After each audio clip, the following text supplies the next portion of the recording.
Have you ever gone through a night like this, lying in bed, tossing and turning, unable to sleep? In your mind, a flood of questions keeps repeating. Will I have the strength to face tomorrow? Do I still have someone to lean on? What if everything falls apart? Outside the window, the city lights are still glowing, but inside your heart, everything feels like a heavy darkness. We've all been there.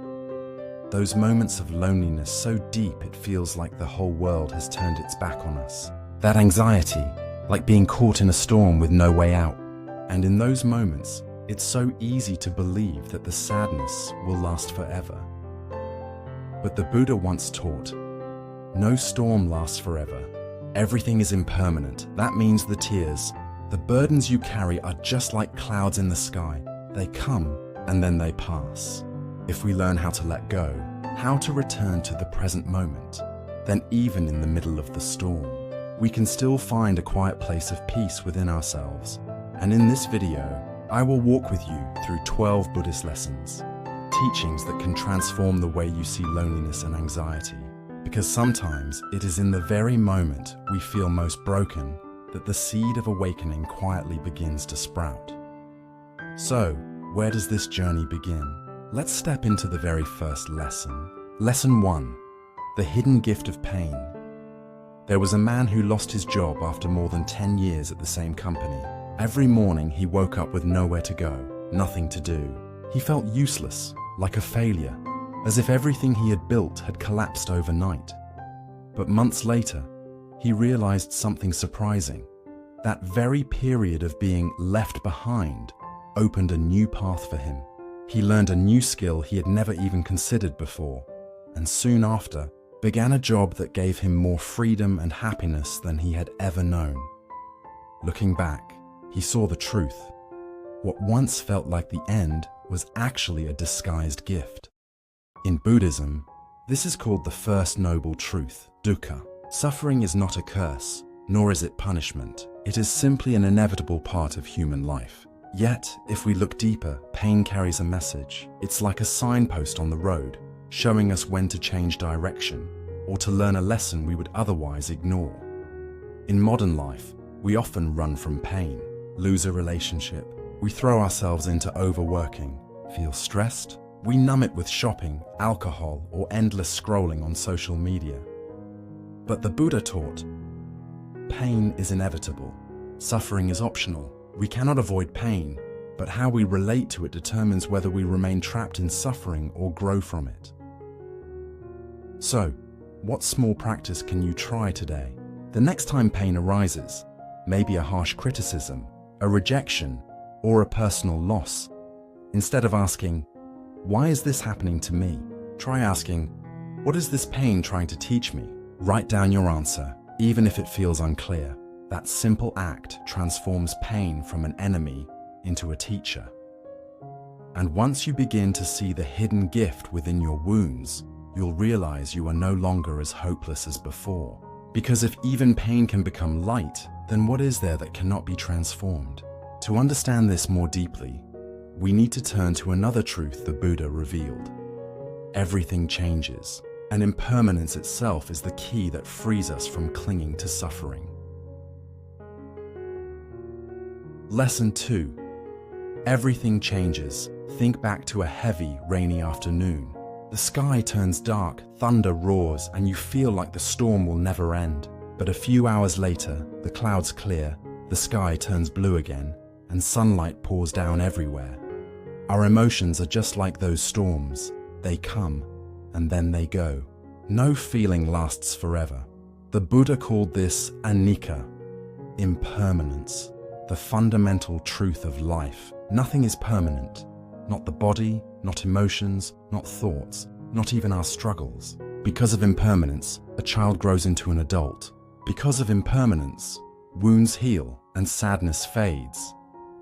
Yet in moments of fear or loneliness, we often believe, I will always be like this.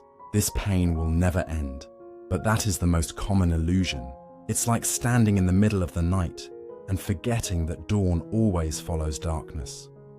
There was a young woman who suffered sleepless nights, anxious about her future. She believed her whole life would be filled with unease. But over time, as she practiced mindful breathing and journaling each evening, she began to notice something. Her anxiety did not stay forever. It had a rhythm. It rose and then it faded. And this awareness of impermanence helped her feel less afraid, because she could remind herself, this feeling will also pass. When you are caught in a wave of negative emotion, take a deep breath and whisper to yourself, this too shall pass. Write this on a piece of paper and place it by your bed. Each time you see it, you'll remember. You are moving through a flow, not living forever in darkness. And once you understand that emotions are only visitors, you begin to step back from them. But then a greater question arises. If I am not my sadness, not my anxiety, then who am I really? That leads us to the next lesson. Lesson 3. You are not your anxiety in America. People often say, I am depressed or I am anxious. It sounds normal, but in truth, these words merge the entire self with a temporary emotion. It's like wearing a torn coat and believing it is your own skin. In Buddhism, this is called Anatta, the doctrine of non-self. It means there is no fixed, unchanging me. We are not just the emotions of today. We are not just the story of our past. We are a river, always flowing, and emotions are only passing ripples upon its surface. Imagine the vast sky. It is never limited by the clouds. Clouds may be dark or white, heavy or light, but eventually they drift away. The sky itself, that is you, remains whole and boundless. Take Sarah, for example. She often said, I'm anxious, I am broken. Each time anxiety came, she believed her entire life was defined by it. But during a short retreat, she learned to shift her language from I am anxious to I am experiencing anxiety. That small change reminded her anxiety was just a state, not her identity, and it brought her immense relief. So next time you feel anxiety, try telling yourself, I am experiencing anxiety, but I am not anxiety itself. Save this as a reminder on your phone if you can.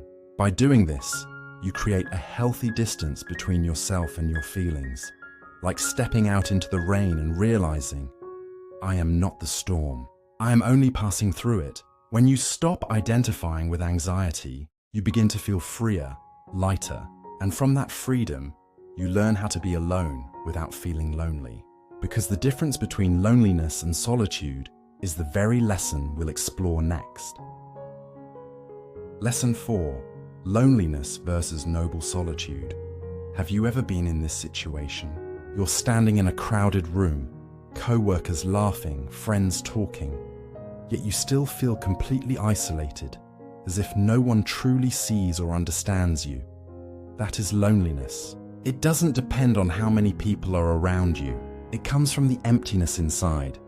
Buddhism makes a clear distinction between loneliness and noble solitude. The Buddha himself spent many years living alone in the forest, yet he was never lonely, because solitude is not about being abandoned. It is about having the capacity to dwell in yourself, to feel whole even when you are alone. A friend of mine used to dread weekends because she had no plans. She felt like a failure whenever nobody invited her out. But one weekend, she decided to spend the day differently, walking in the park, carrying a book and a small thermos of tea. She realized being alone wasn't nearly as frightening as she had imagined. In fact, it became a time when she could finally listen to herself, without the noise of the outside world. The common mistake is to equate loneliness with worthlessness. If I am alone, it must mean I'm not good enough for anyone to want me. But the truth is, solitude is the very foundation for learning how to love yourself, how to be your own companion.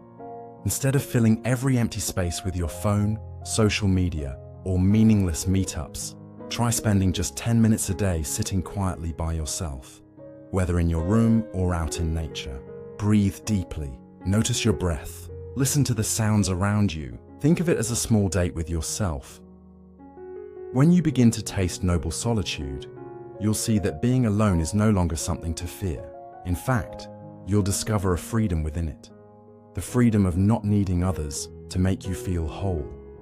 And from that freedom, we can begin to see more clearly why attachment, clinging to what has passed, is the very rope that keeps our pain alive. That is the next lesson, the rope of attachment. Lesson 5. The rope of attachment. Imagine you're gripping a rope tightly. On the other end, someone pulls with force. The harder you cling, the more your hands burn, even bleeding. The rope itself isn't hurting you. It's your refusal to let go that causes the pain. In Buddhism, this is called upadana, attachment. The Buddha taught that the root of suffering lies in craving and clinging.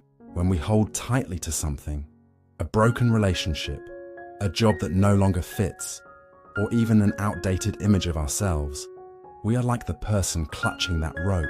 The more we cling, the more we suffer. There was a woman who had just gone through a painful breakup.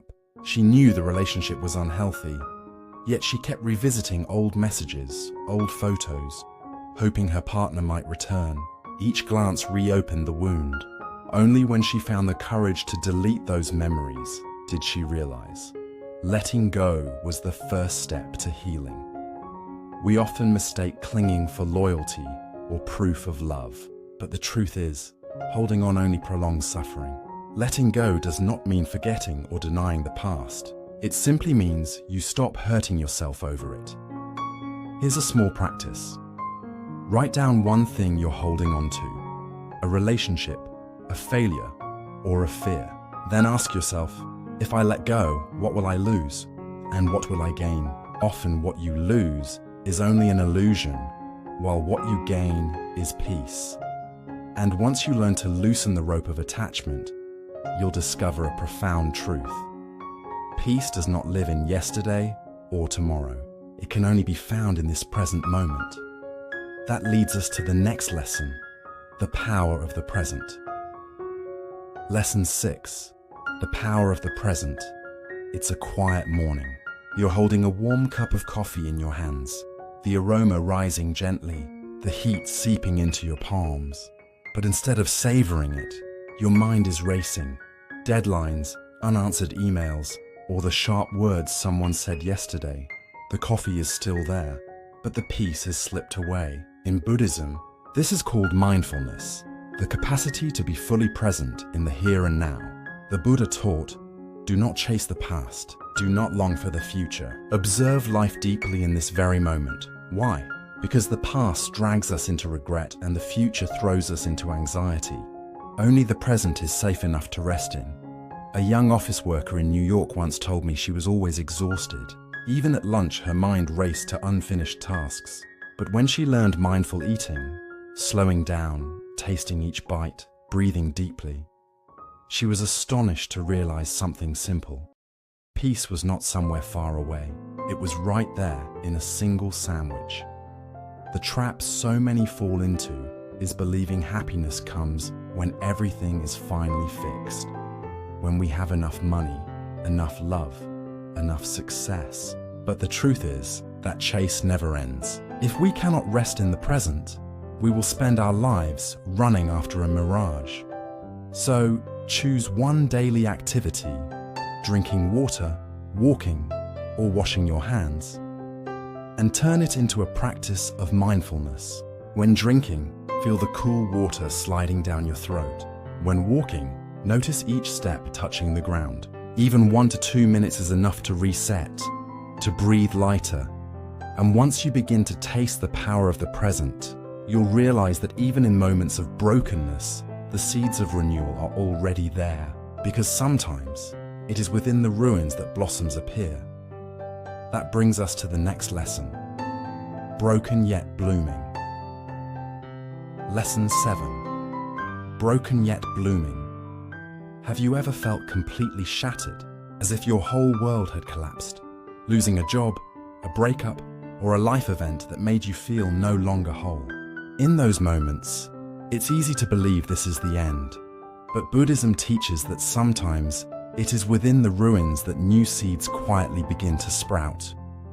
Think of the lotus, the great symbol of Buddhism. It doesn't grow in clean soil, but rises out of the mud.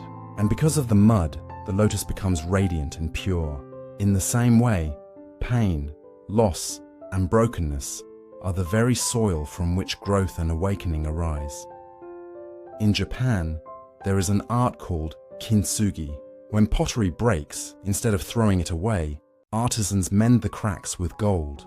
The scars become part of its beauty, making the vessel even more precious than before. Many people, after experiencing tragedy, the loss of a loved one or a devastating failure, discover new meaning, becoming more compassionate, more tender toward the pain of others. The mistake we often make is believing that brokenness equals worthlessness. But the truth is, brokenness does not destroy you. It transforms you. Just as a caterpillar must break its cocoon to fly, so too must we pass through life's fractures to find our wings. If you are going through a crack in your life right now, try writing down this question. Because of this hardship, what have I learned? Perhaps it is patience, the art of letting go, or empathy for the suffering of others. When you see the value within your brokenness, you'll realize you're not shattered. You are being reborn. And once you begin to see light even in the ruins, you'll understand the next essential step: learning to love yourself, rather than chasing healing only from the outside. That brings us to the next lesson. Compassion begins within. Lesson 8. Compassion begins within. Have you noticed how kind you are to others, yet how harsh you can be with yourself? When a friend makes a mistake, you comfort them. It's okay, everyone stumbles sometimes. But when you fail, you scold yourself. You're useless. Why are you always such a failure? Buddhism calls this the lack of self-compassion. The Buddha taught that compassion cannot only flow outward, it must begin within. Because if you cannot extend love to yourself, your love for others easily becomes conditional, strained, or forced. There was a young woman named Emily who always chased perfection.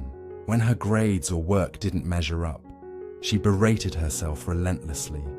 But during a metta meditation retreat, for the first time, she whispered to herself, "May I be at peace. May I be happy. May I be free from anxiety." She wept, not from sadness, but because it was the first time she allowed herself to feel the gentleness she had long denied. The common misconception is that loving yourself is selfish, but the truth is the opposite. Only when your own cup is full can you give authentically to others. A heart still bleeding cannot truly hold the suffering of another. Here's a simple nightly ritual. Before bed, place your hand over your heart and whisper 3 lines. May I be at peace. May I be loved. May I sleep in ease. Just a few minutes of this practice, and you'll feel your heart lighten, as if you've embraced yourself after a long day. And once you learn to treat yourself with tenderness, you will have the courage to do something even harder, to sit with your pain instead of running from it. That is the next lesson. Sit with the pain. Lesson 9. Sit with the pain usually. When pain arises, our first instinct is to avoid it. Some people turn up the TV, others scroll endlessly through their phones, or reach for alcohol, food, or shopping. We do anything to avoid feeling the wound inside. But the Buddha taught something different. Suffering cannot be healed by running away. It can only be transformed by turning back, sitting down, and gently listening to it. This teaching comes from the practice of mindfulness. When we breathe and sit with our pain, instead of pushing it away, we give it the tender presence it truly needs. It's like a child crying in a crowded market. What that child needs is not someone yelling, "Be quiet," but a compassionate embrace that says, "I'm here." There was a man who lost a loved one. To avoid grief, he filled his schedule with endless activity. But the busier he became, the more exhausted he felt. Finally, during a meditation session, he allowed himself to cry. In that moment of surrender, he felt a strange sense of relief. By daring to sit with his pain, he finally began the journey of healing.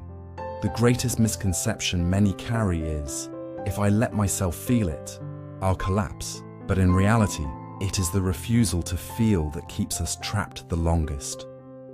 When you sit with your pain, the emotion rises, peaks, and then subsides, just like a wave. Here's a simple practice. Spend 5 minutes a day sitting quietly. When a difficult emotion arises, anxiety, loneliness, sadness, instead of pushing it away, take a deep breath and whisper, "Hello, my pain. I see you. I am here for you." Even that simple sentence can soften your heart. And when you learn to sit with pain, you will uncover something profound. You are never truly alone. Every breath, every drop of water, every leaf around you is already connected to you. That is the next lesson. Interbeing. You are never alone. Lesson 10. Interbeing. You are never alone there. Are moments when loneliness convinces us that we are completely separate, that no one could possibly understand our pain. But through the lens of Buddhism, the truth is the opposite. Nothing exists independently. Everything is connected. Zen master Thich Nhat Hanh called this interbeing. Look closely at a single sheet of paper. Within it, you can see the cloud, because without rain, the tree could not grow to give us wood. You can see the sunshine, because without light, the tree could not flourish. You can see the worker's hands, the tools, and even the meal that nourished him to make that paper. Which means, within something as thin as a sheet of paper, the entire universe is present. A student in the United States once confessed that she felt disconnected from everyone. But during a meditation class, as she breathed in, she realized she was inhaling the oxygen created by trees. As she breathed out, she was nourishing those very trees in return. In that simple awareness, she understood she was not alone. Each breath was already a profound connection with the world. What prolongs suffering is not the pain itself, but the belief that loneliness, being cut off from all life. The truth is, we are always woven into the web of existence. Your life is the result of countless conditions. Your parents, teachers, friends, nature, and the cosmos itself. When you feel lost, try this practice. Look around and identify 3 connections in the present moment. For example, the cup of tea in your hand contains the clouds and the sun. The breath in your chest connects you to the trees outside your window. The light in your room comes from thousands of workers running the power plant. Even 1 minute of this reflection can dissolve the thought, "I am abandoned." And once you begin to feel this deep connection, you will see another truth more clearly. Your life is not only shaped by what has happened, but also by what you choose to plant today. That leads us to the next lesson. Lesson 11, Karma and New Beginnings. Some people often say, "I suffer because my karma is too heavy. Nothing can change in this lifetime." It sounds tragic, but in truth, this is a deep misunderstanding of karma in Buddhism. According to the Buddha's teachings, karma is not a fixed sentence. It is simply the chain of cause, condition, and effect. Karma is formed by our past actions, words, and even thoughts. But here is the most important part. In the present moment, we always have the power to plant new seeds. If the past has sown seeds of suffering, then the present is fertile soil for seeds of peace. There was a young man who grew up in a violent household. For years he believed he was forever trapped in that past. But one day, instead of repeating the cycle of anger, he began a small practice. 5 minutes of mindful breathing each morning and writing down words of gratitude each night. Slowly, he transformed. From an angry and reactive person, he became the trusted friend everyone turned to. The past had planted seeds of turmoil, but he chose to plant new seeds, and his life began to change. The mistaken view that causes us the most suffering is seeing karma as destiny. I am this way, and I will always be this way. But the truth is, karma is like a garden. Yesterday you may have planted weeds, but today you can choose to plant flowers. Here's a practice. Choose one small positive action and repeat it daily. Smile at a stranger. Write down one thing you are grateful for. Each act is a seed, and over time, These seeds will blossom and transform the entire garden of your life. When you see karma not as a prison, but as the freedom to choose, you begin to realize something even deeper. No matter how much pain you carry, within you there is always an unbroken seed of awakening. That is our final lesson, the seed of awakening. Lesson 12. The seed of awakening. There are moments when you may feel broken beyond repair, shattered in ways you believe can never be healed. But Buddhism teaches this: no matter how much suffering, disappointment, or anxiety you've endured, within you there is always an untouched seed of awakening. This seed is called Buddha nature, the innate capacity for awareness, peace and love that exists in every human being. Think of a lotus seed. On the outside, it looks small, dry and lifeless, but hidden within is the shape of a pure, radiant lotus flower, waiting for the right conditions to bloom. You are the same. Even when you feel lost, lonely, or overwhelmed by fear, the seed of awakening within you has never disappeared. It is only resting, waiting for you to call it forth. There was a middle-aged woman who struggled with depression for many years. She believed she was broken. But with each mindful breath, with each step of walking meditation, she slowly discovered the quiet presence still alive deep in her heart. That peace was not given to her by anyone else. It had always been there, her seed of awakening. And when she nourished that seed daily, it began to sprout, bringing forth a new life. The greatest misunderstanding is thinking we must search for enlightenment somewhere far away, in temples, sacred places, or from special teachers. The truth is, the seed of awakening has always been within you. No one can take it away, and no one needs to give it to you. Each morning, as you wake up, place your hand on your heart and whisper, "Within me is the seed of peace and awakening." Then choose one small act during the day. A smile, a moment of deep listening, and use it to water that seed. The more you practice, the more this seed will grow, until you realize you are no longer a victim of anxiety or loneliness. Because healing is not about finding something new, but about returning to and awakening what has always been inside you. We've just walked together through 12 Buddhist lessons. From seeing pain as a hidden gift, to letting go, resting in the present, and finally realizing that the seed of awakening has always lived within your heart. If you look closely, all of these teachings point to one simple truth. Loneliness and anxiety are not life sentences. They are only visitors, and if we welcome them with wisdom and compassion, they will leave behind their gifts before they pass on. So the next time you feel lost or weighed down by fear, remember, you are not alone, and within you already lies everything you need to heal and to find peace. If this video has brought you even a small spark of comfort on your journey, perhaps it can do the same for someone else out there. So please don't hesitate to like, share, and subscribe. Every share could be a gift of peace for another soul.